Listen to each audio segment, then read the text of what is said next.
न्याय की बात है ना।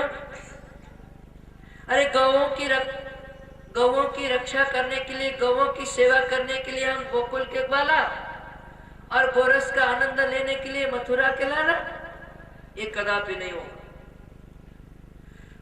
गौ की सेवा हम करेंगे तो गोरस का आनंद भी हम ही लेंगे, और ऐसे नहीं देंगे तो चोरी करके खाएंगे। सब सखा बोले भैया कन्हैया तेरो या बात में तो दम है, पर बोल काऊ के घर में चोरी करने जानो है। भगवान बोले अभी जल्दी मत करो, आज जा करके अपने अपने घर में चोरी करके आइयो।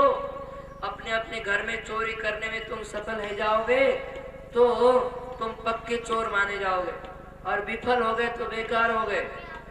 जा करके सबसे पहले अपने घर में अभ्यास करियो। अब तो कहना क्या था, सभी ने अपने अपने घर में जा करके चोरी करी। वह चोरी में कछु सफल भये, कछु विफल भये, कछु उनकी खूब मार पड़ी। कन्हैया को भी पकड़ तो लिया था मैया ने। कन्हैया माखन खाने के लिए गए तो माखन खा ही रहे थे, इतने में मैया आ गई। मैया बोले छोरे का लाला कहाँ है रोए। कन्हैया ने तुरंत बात बना दी, अरे मैया तेने ये पद्मराग की कड़ोले पहना रखे ना हाथ में, मैया ये बहुत जलन कर रहे हैं, मेरे हाथ को बहुत जलन हो रहा है, या लिए मैया ठंडा करने के लिए माखन में हाथ डुबोयो। अच्छा लाला हाथ में माखन तो याद ये लग गया कि तू ठंडा करने के लिए हाथ डुबोया, किंतु लाला ये सच बता ये मुंह में माखन काहे को कैसे लग गया। कन्हैया बोले अरे मैया तू बड़ी भोरी है, जब मैंने अपने हाथ माखन के मटके में डुबो रखो है तो वही समय मैया मेरे मुंह में एक चींटी आ गई, चींटी काटने लगी, तो मैंने चींटी को हटाया तो हाथ की माखन मुंह में लग गए मैया। अच्छो लाला, तो ऐसे बहाना बना के कन्हैया तो बच गए भैया। मधु अब दूसरे दिन सब सखा इकट्ठा भय, सबने अपने आप ऊपर जो बीती है, अपने अपने ऊपर जो घटना हुई वो सुनाए। मधुमंगल बोलो अरे कन्हैया जन्म जन्मों में पहली बार चोरी करी भैया, मैया ने तो पकड़ के ऐसे मार लगाई कि मेरी पीठ ही लाल कर दी भैया। भगवान बोले चारे दारी की, अरे पहली बार चोरी करो और पीठ की ओर आ गए हो। मधुमंगल बोलो भैया कन्हैया हमें कभी हमारे दादा परदादा बाबा किसी ने चोरी करना नहीं सिखाया भैया, हम पे चोरी करना नहीं आए, हम कभी चोरी नहीं करे, हम नहीं चोरी करेंगे। भगवान बोले तो चिंता क्यों करते हो, हम है ना गुरुदेव बैठे, हम गुरुजी बैठे, हम तुमको सिखाएंगे चोरी करने के लिए और तुम्हें चोरी करने में परफेक्ट कर देंगे। हम चोरों के सरदार हैं, तस्कराणाम पतये नमो नमः। श्रुति भगवती वेद में कहती है कि हे चोरों के सरदार, हे चोरों के स्वामी, हम आपको बार बार प्रणाम करते हैं। ये तो चोर जन्मों जन्मांतर का है। तस्कराणाम पतये नमो नमः।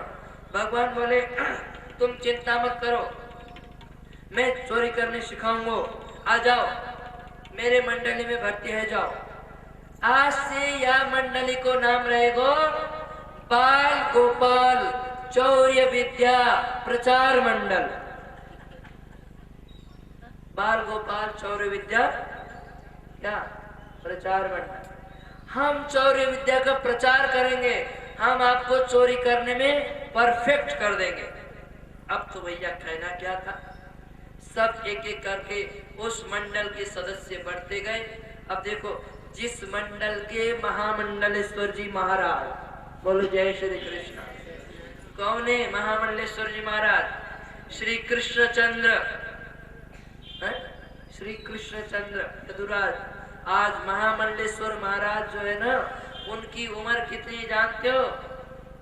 4-5 साल की है। जिस मंडल के महामंडलेश्वर केवल 4-5 साल के हो, उस मंडल के सदस्यों की उम्र कितनी होगी? 2 साल 3 साल, इससे ज्यादा तो है नहीं। अब तो एक एक करके सदस्य बढ़ने लगे, एक एक करके जो है ना सदस्य बहुत बढ़ गए और कन्हैया के द्वारा ब्रज में उत्पात होने लग गए। घर घर में कन्हैया माखन चोरी करने के लिए जाने लगे। क्यों?